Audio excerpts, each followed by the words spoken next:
Baru sekarang kita bisa melihat seperti Pak Alvin Lim. Memang seharusnya begitu, memang dalam perjuangan ada konsekuensinya. Tapi kebanyakan kawan-kawan kita yang duduk aman itu yang nggak maulah, justru memperkaya diri dan kompromi lebih bagus. Jadi saya kira kita sepakat itu, sehingga jangan sampai 2024 ini dianggap tidak mungkin akan menjadi suatu kenyataan. Karena mereka ada di mana-mana, Pak. Termasuk dalam angkatan, kepolisian, militer, dan PNS. Dan mereka punya uang.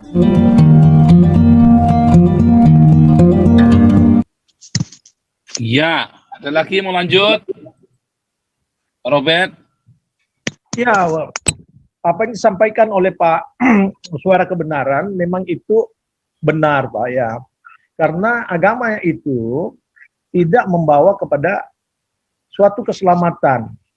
Cuma masalahnya di sini banyak di antara orang-orang yang mengaku beragama tidak meneliti ajaran daripada sumber yang mengajarkan itu. Kalau kita memang meneliti Yesus Kristus sebagai Tuhan yang kita yakini, karena tidak bisa dibantah suara dari Tuhan itu sendiri. Itu hak-hak kedaulatan daripada Tuhan. Cuman juga kita pelajari moral daripada seorang yang kita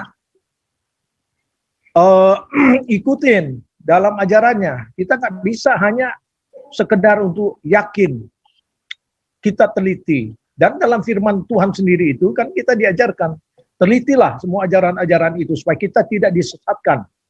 Nah, kalau ajaran daripada mereka mungkin dari atasan-atasan tanpa diteliti, pokoknya kalau tidak memilih Ahok, ini kalian tidak bisa disolatkan. Tanpa lagi ada perbandingan, apakah hanya sekedar itu.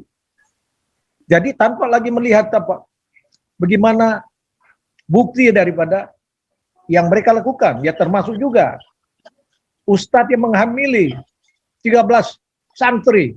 Mereka justru ditutupin karena mungkin ya itu dia lah, kalau pengajarnya yang mereka agungkan itu mempunyai istri yang begitu banyak, ya mungkin diperbandingkan dengan si Ustadz HW ini yang di Bandung, dia tidak sehebat itulah. Jadi dari sini ajaran-ajaran dibodohkan, dan ini yang menjadi bagian daripada produk-produk hukum di Indonesia yang banyak tembang pilih. Jadi mereka mendasarkan hukum itu dia dengan identitas agama, dan ini yang harus dilawan, karena produk hukum suatu negara itu tidak bisa diatur oleh keyakinan. Dan siapa yang bisa melakukan itu? Sebenarnya dari seluruh masyarakat harus ada keberanian untuk menentangnya. Cuma banyak juga di kalangan kita yang di label minoritas, ya takut atau bahkan banyak yang cari muka juga. Kalau sudah ada kedekatan dengan penguasa, ya sudahlah, diam, yang penting aman. Dan termasuk wakil-wakil daripada daerah yang sesungguhnya memberi support segala macam terhadap orang-orang yang mereka pilih. Di kantong-kantong seperti di Maluku, Manado, juga mungkin di Medan, yang mayoritas yang mereka sebut minoritas itu tidak bisa membuat sesuatu. Demikian juga para penegak-penegak hukum kita banyak berkompromi, Pak. Dan lawyer-lawyer yang diharapkan, apa yang dilakukan oleh Hotman Paris katanya ini, yang nggak ada lah. Andai kata mereka berbicara sesuai dengan kapasitas mereka, saya kira bisa mempengaruhi keadaan di Indonesia. Karena mereka boleh dibilang sudah ada nama di dalam masyarakat. Demikian juga Ojek Kaligis, apa yang dibuat. Baru sekarang kita bisa melihat seperti Pak Alvin Lim. Memang seharusnya begitu, memang dalam perjuangan ada konsekuensinya. Tapi kebanyakan kawan-kawan kita yang duduk aman itu ya nggak maulah, justru memperkaya diri dan kompromi lebih bagus. Jadi saya kira kita sepakat itu, sehingga jangan sampai 2024 ini dianggap tidak mungkin akan menjadi suatu kenyataan. Karena mereka ada di mana-mana, Pak. Termasuk dalam angkatan, kepolisian, militer, dan PNS. Dan mereka punya itu dulu, Pak. Saya tambahan sedikit Pak Paul. Ya, Ya, kalau sudah ilmuwan ini- lokal lanjut ya. Ya, saya menggugat ini, menggugat. Jadi suara menggugat sekarang, menggugat kepada para intelektual Muslim. Ya. Kalau saya bercakap-cakap dengan mereka, ya, mengatakan tidak begini, tidak begitu, artinya tidak begini itu adalah masalah ajaran-ajaran yang Wahabi, itu Wahabi ya, yang selalu merasa benar sendiri. Tetapi mereka para Wahabis ini mendasarkan diri apa yang tertulis di kitab suci mereka. Artinya sah-sah saja. Walaupun itu kalau kita dengar penjelasan dari berbagai sumber, itu kesahihannya bisa bertolak belakang satu sama lain. Maka gugatan saya kepada teman-teman ini adalah, mengapa Anda diam saja?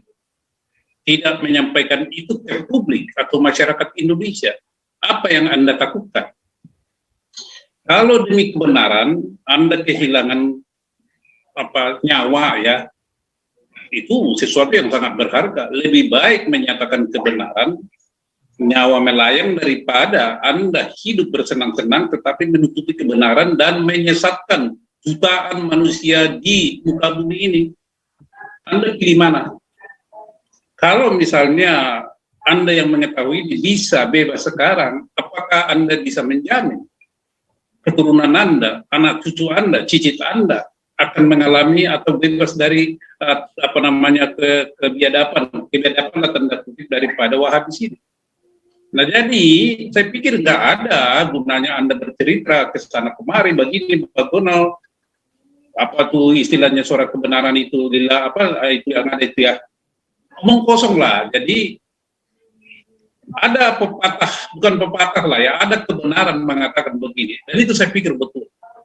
Kalau kita mengetahui sesuatu kejahatan dilakukan oleh seseorang atau ada ajaran, kita tidak memperingatkan atau melawannya, berarti Anda setuju bahwa hal itu dilakukan, dan hukuman bagi Anda itu lebih berat, akan dituntut nanti suatu saat.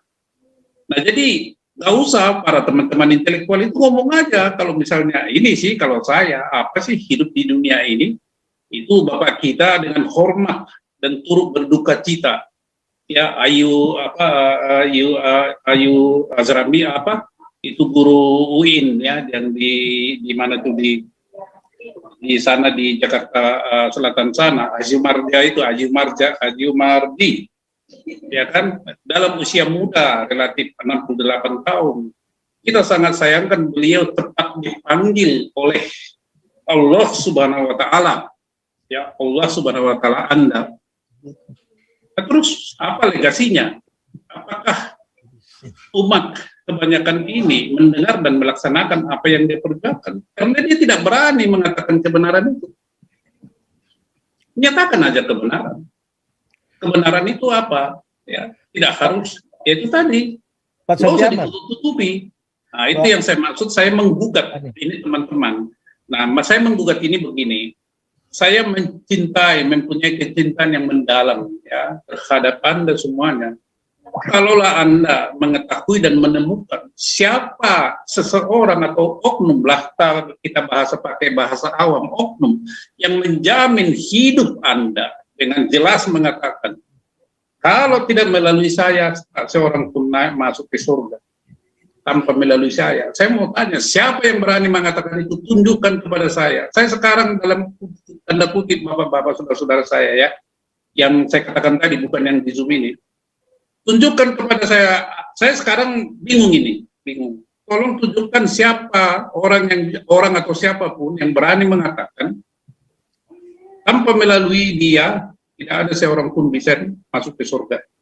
Tetapi dengan catatan, bukan hanya mengatakan, dia sudah membuktikan dirinya, sudah pernah dari surga, ya kan? Kalau hanya tanpa melalui saya, siapa aja bisa mengatakan itu. Tapi dia harus telah membuktikan bahwa dirinya pernah dari surga, dan itu diakui oleh umat manusia sepanjang masa, bukan hanya zaman ini. Nah, ini yang saya bilang teman-teman saya para intelektual Muslim ini berani saja. Quraisy Shihab, nggak ada gunanya Quraisy Shihab itu bicara begini-begitu, kita hargai. Juga itu ada yang saya hormati, Syekh Ali Albar di Medan itu, beliau itu pengetahuannya luar biasa. tetapi juga kurang berani mengatakan kebenaran itu. Padahal pengetahuannya cukup luar biasa itu. Dan dia mencela, kita mencela dalam artinya mengkritik. Kenapa Anda bicara Allah? Nah, itu dia tahu itu kepada kita itu. Kalian itu gimana sih? Nah, kan gitu. Ini saya dengar dari kerabat dekatnya. Saya tidak mendengar langsung beliau mengatakan itu. Ya, kerabat dekat yang mengatakan itu. Jadi kalau saya katakan mendengar dari beliau, saya itu berbohong. Sesuatu yang sangat saya haramkan dalam diri saya. So, come on para intelektual. Berani.